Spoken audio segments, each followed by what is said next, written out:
उम्र 62 में गठिया बात, कहाँ तक वो भागदौड़ कर सकती थी।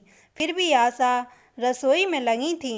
छुट्टियों में आशा के बेटे बहू आ रहे थे। आशा को रसोई में ढेर सारे पकवान बनाने थे।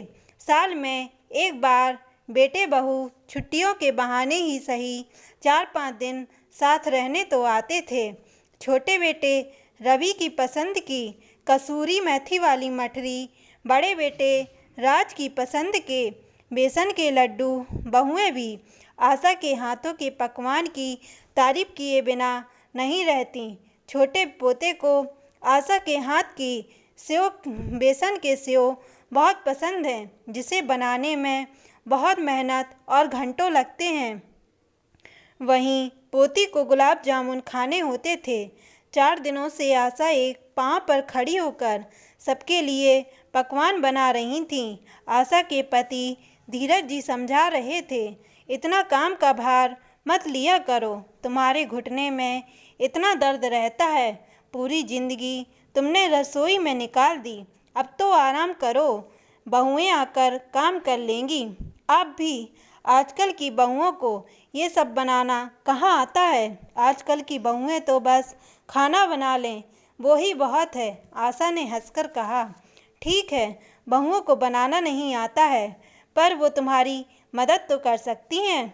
तुम ही अकेली क्यों लगी रहो, वो सब आ जाएं, तब उनके सहयोग से बना लेना, धीरज जी ने समझाया। पहले तो ठीक रहती थीं, पर पिछले कुछ महीनों से तुम्हारे घुटने जवाब देने लगे हैं। आप माँ का प्यार नहीं समझते। अपने बच्चों के लिए वो कितनी भी तबीयत खराब हो, कुछ भी कर सकती है। जब बच्चे उसके हाथ के बने पकवान खाते हैं तो माँ को असीम सुख मिलता है, और साथ में ये घुटने का दर्द भी मिलता है। इतनी देर खड़ी होकर रसोई में काम करोगी तो दर्द ही होगा। तुम्हारे दवाई लेने का वक्त हो गया है। धीरज जी ने आशा को पास बैठाया और आशा जी को दवाइयाँ दी। 2 दिन बाद दोनों बेटे बहू पोते पोती समेत आ गए। आशा के घर में रौनक आ गई। हमेशा की तरह बहुएं आईं और थकान आ रही है कहकर अपने कमरे में सोने चली गईं। आशा मन मान कर रह गई कि वो 4 दिन से सबकी पसंद के खाने की तैयारी में लगी थी, और बहुएं हैं कि सीधे मुँह बात भी नहीं करती। झाड़ू पोछा बर्तन करने के लिए बाई आती है, पर रसोई आशा खुद ही संभालती हैं। 2 लोगों के लिए खाना बनाना जैसे तैसे हो जाता है, पर 8 लोगों के लिए खाना बनाना इस उम्र में भारी पड़ता है। अकेले आशा ने रात के खाने की तैयारी की। सबकी पसंद की शाही पनीर, मिक्स वेज, सलाद, खीर और गर्मा गर्म चपाती बनाकर दी। बहुएं अपने अपने कमरों से आईं और गर्मा गर्म खाना खाकर तारीफ किए जा रही थीं। आज आशा को ये तारीफें चुभ रही थीं। घुटने के दर्द से ज़्यादा मन में दर्द हो रहा था। वो थक कर बैठी थी।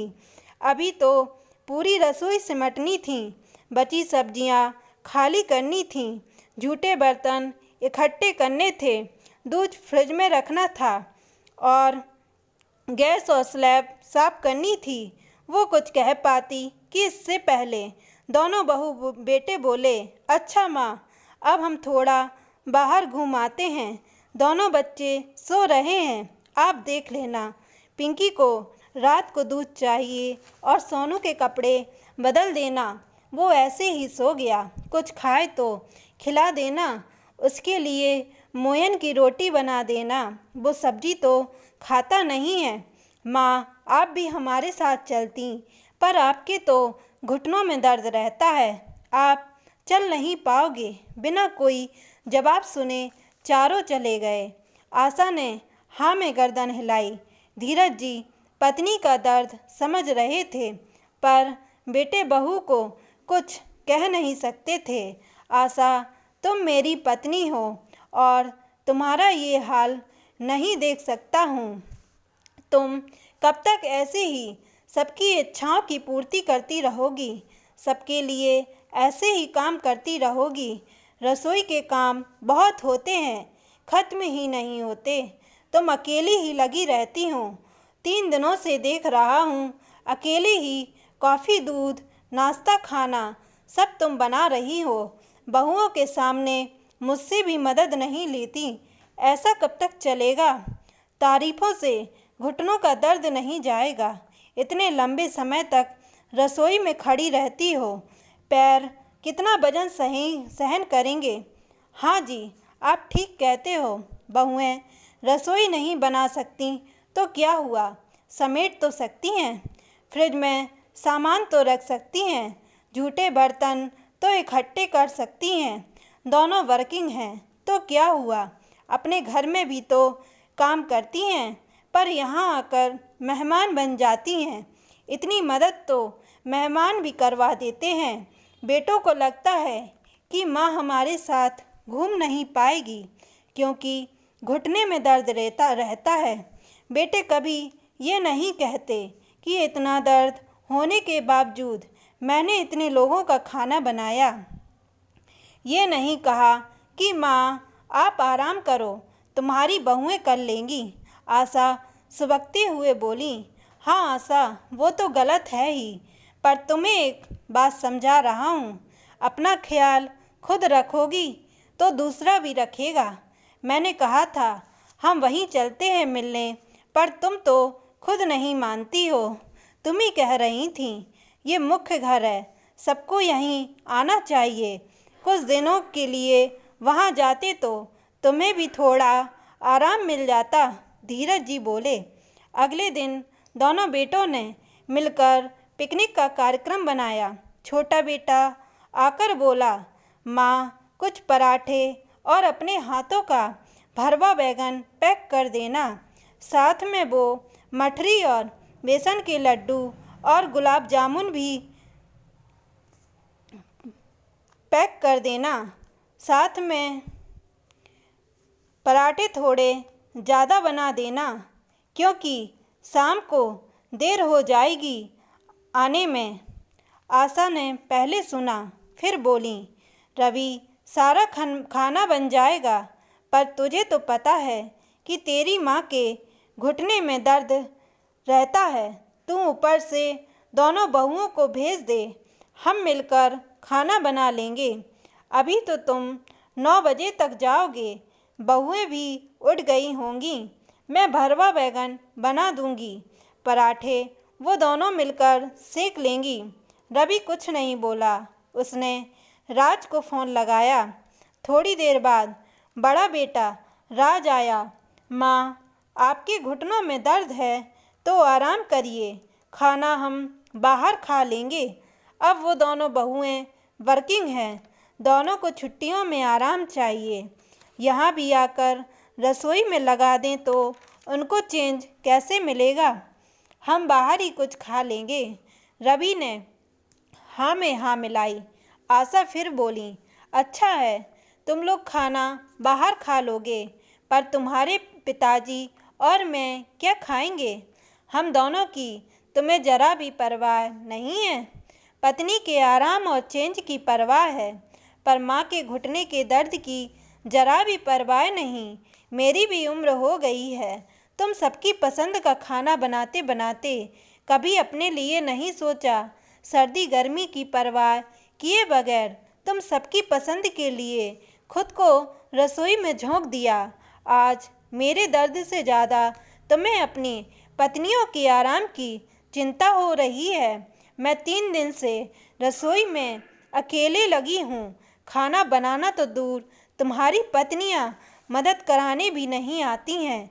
क्या मैंने तुम्हें यही संस्कार दिए हैं?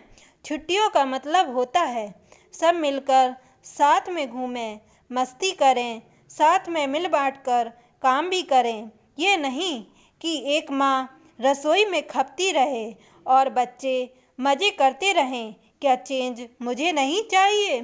थोड़ा आराम इस उम्र में मुझे नहीं चाहिए? साल भर तुम सबका इंतज़ार करती हूँ। तुम लोगों की पसंद के लिए खुद ही रसोई मैं बनाती हूँ। अपने दर्द और आराम की परवाह नहीं करती। पोते पोती आए हैं, पर उनके साथ खेली नहीं, तसल्ली से बातें नहीं की, बस रसोई में ही अकेले लगी रहती हूँ।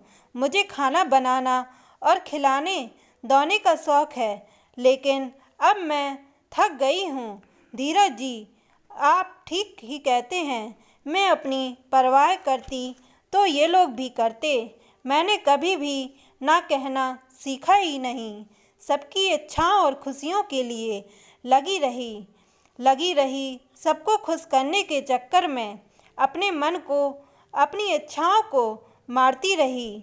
तुम दोनों ने एक बार भी नहीं कहा कि माँ पापा आप भी घूमने चलिए हमारे साथ पिकनिक पर। माँ का फर्ज बस यही होता है कि वो बच्चों की पसंद का खाना बनाती रहे और उसी में खुश रहे। बच्चों का कोई फर्ज नहीं होता। कभी तुम दोनों यह भी नहीं कहते कि आप दोनों कुछ दिनों के लिए हमारे घर आ जाइए। माँ को भी थोड़ा आराम और चेंज मिल जाएगा। तुम लोग तो मेहमान बनकर आते हो और ऑर्डर देते हो, अपना घर समझकर कभी रसोई में नहीं आते। सालों से यही सब संभाल रही हूँ। मायके में किया, ससुराल में सास ससुर ननद देवरों के लिए किया, सभी रिश्तेदारों को संभाला, फिर अपने बच्चों के लिए किया, लेकिन अब नहीं होता। मेरा भी शरीर जवाब देने लगा है। मेरा भी मन करता है मैं भी तुम सबके साथ घूमूं, कुछ पल सुकून के बिताऊं। उस दिन पिंकी के लिए सब्जी में थोड़ी मिर्च तेज हो गई तो बहू का मूड खराब हो गया। अपने बच्चों के खाने के लिए भी बहू रसोई में नहीं आ सकती हैं। सोनू के लिए दूध ज़्यादा गर्म हो गया, उसका मुंह जल गया तो उसका जिम्मेदार भी मुझे ठहराया गया। बहू क्या देख नहीं सकती थी कि दूध का तापमान कितना है? बहुएं कुछ ना करें, पर अपने बच्चों के खाने पीने का तो ख्याल खुद रख सकती हैं। मैं ये नहीं कहती कि वो मुझे परोसी हुई थाली दें, पर रसोई में आकर छोटे मोटे कामों में मदद तो कर सकती हैं। ये घर है, होटल नहीं, जो यहाँ तुम माँ बाप के सर पर आराम फरमाने आते हो। इतना कहते कहते आशा हाँफ गई। दोनों बहू बेटों की गर्दन शर्म से झुक गई। धीरज जी रसोई से पानी का गिलास लाए और आशा को पिलाया। आशा की हालत देखकर दोनों बेटों को अपनी गलती का एहसास हुआ। दोस्तों, कहानी पसंद आने पर चैनल को लाइक और सब्सक्राइब ज़रूर करें। धन्यवाद।